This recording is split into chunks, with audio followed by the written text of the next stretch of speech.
on the Barats. Quite surprising, but then again, perhaps the hero pools, his hero pools are that limited.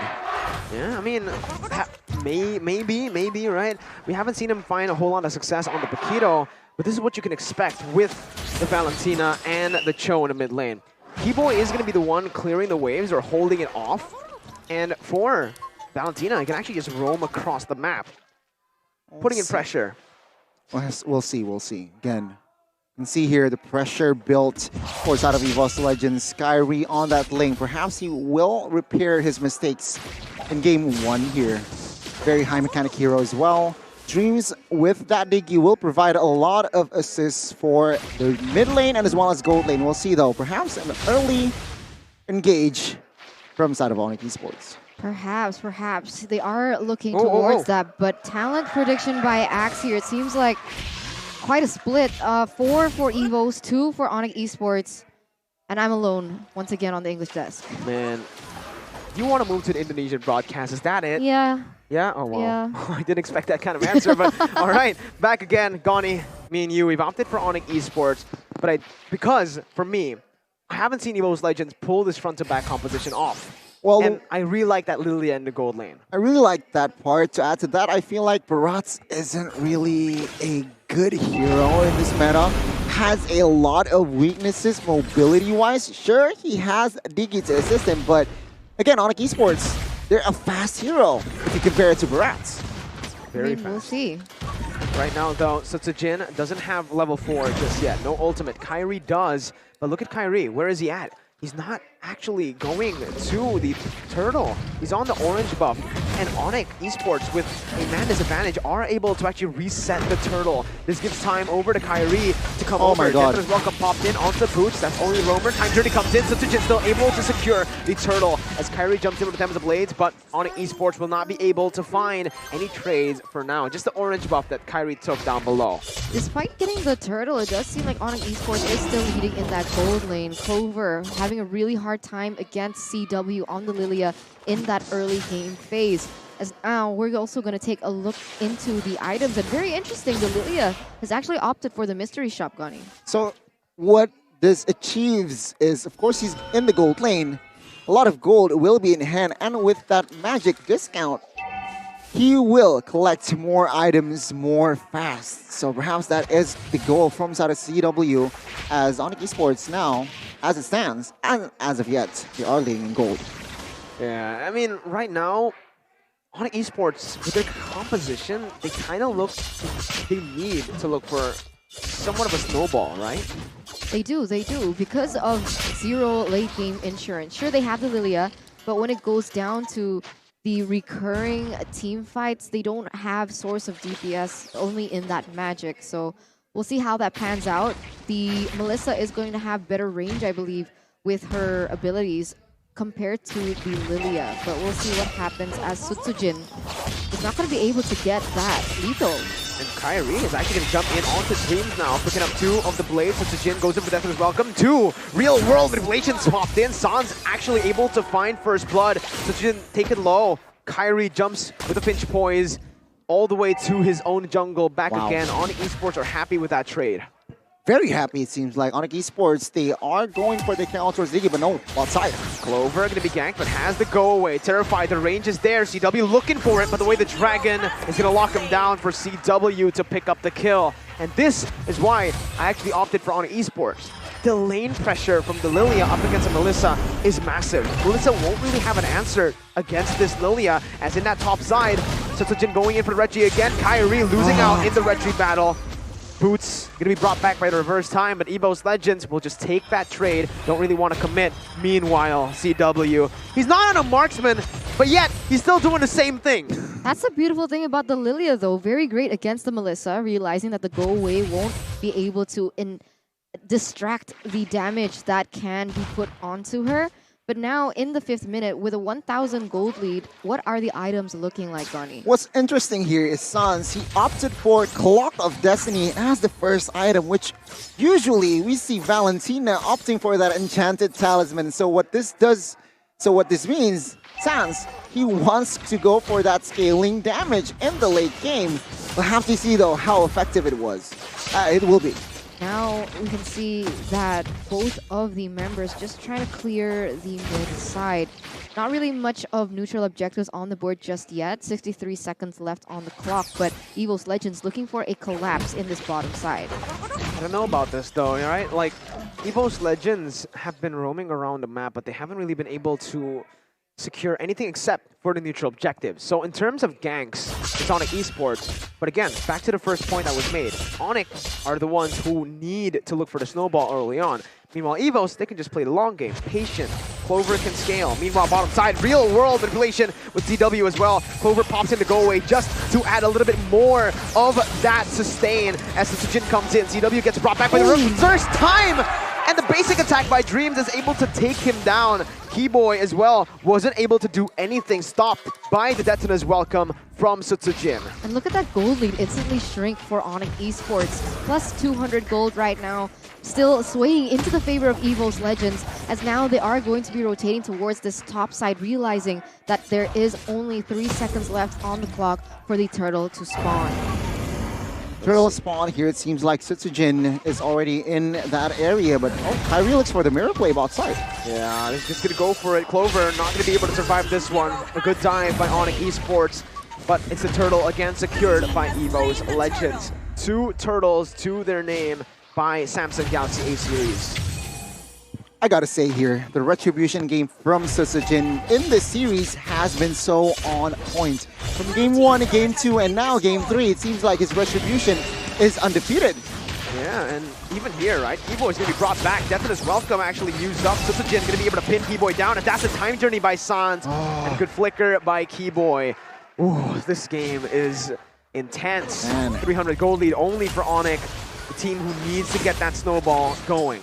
It really is, and so far Onic Esports still going to be able to get a tower in that bottom side due to that losing lane that we discussed earlier. 500 has been the goal that they have been successfully able to establish, but unfortunately, Melissa's having a really hard time. Should she not trade towards the top side? I don't know, not yet. Well, it's clear that in bot side, he has less space to work with. But then again, top side, it seems like just a duel between Pakiro and as well as Masha. The camera hasn't shifted to their side, it's clear. Now though, Onic Esports looks for a play on towards Pendragon. They notice Pendragon's there. Wow, good read by Keyboy. No hesitation whatsoever. Pendragon with a knockout strike though, able to survive for a bit before Boots comes in with a thunderclap to pick up the kill. Onic Esports finally able to crack that top side turret. And now their goal, their sights are set into the mid lane. But remember here, Clover, with the help of Diggy, will be able to get the tower in that bottom side. So trades are happening, but Kyrie very quick to the response onto that second tower for Onic Esports. And Evos, they just want to trade it back as well. They go straight for the bottom side. CW though doesn't want to let that happen. Goes in on the Clover with a real world manipulation as well. They go in and they pick up a kill. Man, Onic. Suddenly they pull up and they go full throttle. They're on fire here, it seems like, in game 3. 5-1 total kills. Evos Legends again. I see now that they are starting to be more proactive in game 3. But Onic Esports, seems like they always have a follow-up. They always have a bigger answer to follow Evos Legends' proactiveness.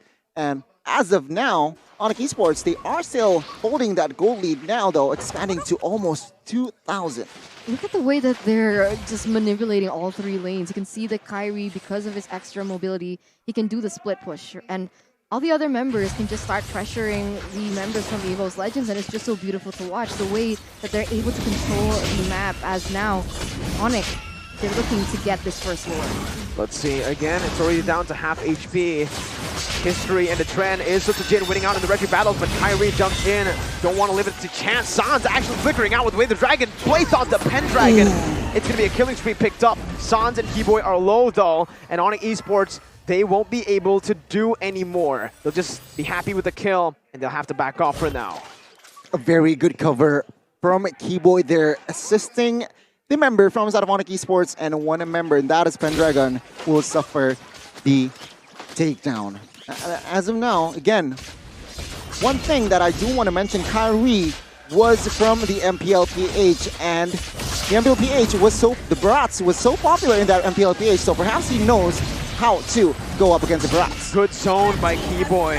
As Kyrie is able to finish the Lord for free, no contest whatsoever. And Evos Legends now are going to be forced to back off. Onic Esports with a 3,000 gold lead. Now, in the mid-game, with their power spikes, they need to grasp onto this. If Evos Legends are able to win just one fight, it actually might be turned back to Evos' favor. There is that possibility, but right now you can see Kyrie already 2 levels, now 1 level ahead of Sutsujin. So even if they wanted to go for that contest, Kyrie would have had a better chance, even despite the zoning coming in from Keyboy. You can see the pressure from Onic once again. They're picking up the tempo. They know their power spikes. They know their winning conditions. And they're trying to execute that here with this Lord push. Good angle on that real-world manipulation. Sutsujin able to cancel it out, but it's a bit late, and it baits out the Definite's welcome. CW went in deep, and Kyrie now jumped onto Sutsujin, who is not going to be able to escape from this one. Will be, actually, but 2 ultimates were burnt up. Onic Esports will be able to use that to find more turrets in the mid lane and the bottom side as well. They're going for it. They're going for it. Onic Esports now onto that mid side. You can see that the bottom lane is also going to fall. And once again, Onic Esports with the Lord push. Only the inhibitor turrets are left for Evos Legends in the 11th minute. Windtalker, Berserker Fury, Endless Battle, and Kyrie goes instantly towards BOD. Very aggressive build here, and for a reason. They are now ahead. They, of course, do not want to lose momentum. Lilia on the other side. Chancy Talisman, Ice Queen 1, and as well as Genius 1. Of course, Valentina here will go for that Holy Crystal, I believe, next. So expect a balance and huge output from the magical and as well as physical here from side of Onic Esports. Meanwhile, if you take a look at the left side, Evos Legends, they need defensive items. They are forced to build defensive items to just withstand the damage output that is given from the side of Onic Esports. 6,000 gold lead here, Gani. You can see the difference in items as well as once again, Onic going for the invade in the jungle, denying any resources available for Evos Legends to take. You can even see that the lanes have been kind of frozen here. Yeah. Evos Legends, they have to go out of their base, and this is basically a trap for Onic Esports to look for a pickoff. Onic Esports aren't letting Evos Legends grab a thing, not even in their own jungle. But you guys can certainly grab food right now as we are 20 seconds away from a contest.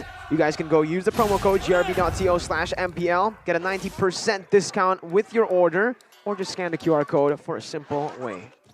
grb.to/MPL, folks. Check it out. But yeah, back to the game here. Evos Legends, they're winning, well, not winning. They just hope that Onic Esports make a huge blunder. And I do mean a huge one. If and only if that ever to happen, Onic Evos Legends, it's gonna be very hard for them to find a small opening to turn this game around. Real-time win probability favors Onic by 66% as Evos Legends are looking for a contest here. CW's Black Shoes popped in, traded in for the real-world manipulation. Looking at that, honestly, I feel like the real-world manipulation has a little bit more value. As Keyboy jumps in with the way the dragon isn't able to really find anything. Sutsujin gets the Definite welcome as Boots is able to disrupt that back line. Sutsujin isolated from the other members as Kyrie goes in deep, securing the kill, goes over the Tempest Blades as well. Over to Clover. Oh my god, Kyrie going wild. One more there. Taz is able to get out just barely with the sprint. Onic get another 2 for 0. 7,000 gold lead, and this is going to be a Lord uncontested once again for Onic Esports. They are pushing the tempo once again. They are just putting so much pressure onto Evos Legends with 3 members left standing. Evos Legends can't do anything at this point. Can't. Take a look at the gold lead. It was 6,000 and 1 or 2 minutes later, it's almost 10,000. DHS last item for Kyrie. Again, aggressive build. He wants to go up close and personal here with the members of Evos Legends. And there you go, the build. Onic Esports still, again, Keyboy on this show, providing a lot of utility, providing a lot of crowd control. Enables his team as well. And with this Lord push, Onic Esports, they are looking to expose their base. You can see Keyboy already looking for an opportunity here, looking for someone that they can potentially pick up before the Lord even collapses in that top side. And we mentioned this one thing, right? Before the drafts, actually, Evos Legends were playing a bit too reactively. No proactive movements on the map in game number 2. That's how Onic Esports were really able to capitalize. And right now, we're seeing the same thing. Keyboy jumping in, and the fact that he was able to take so many of the alarm bombs was amazing, as he's going to get caught by the death as well, but it's only the Roamer. He's able to get out, still has his immortality intact. Meanwhile, Kyrie jumps in onto Pendragon. That one was definitely personal, as Keyboy goes in for the Jiku, no way the Dragon as well. Clover trying to defend right there. Suzuki is tanking up a lot of the damage, but Onic Esports, they set their sights on the base. They do not let Evos Legends get a victory over them, and they send Evos to the red zone. Reverse sweep here for Onic Esports, solidifying their position in the upper brackets for the playoffs. And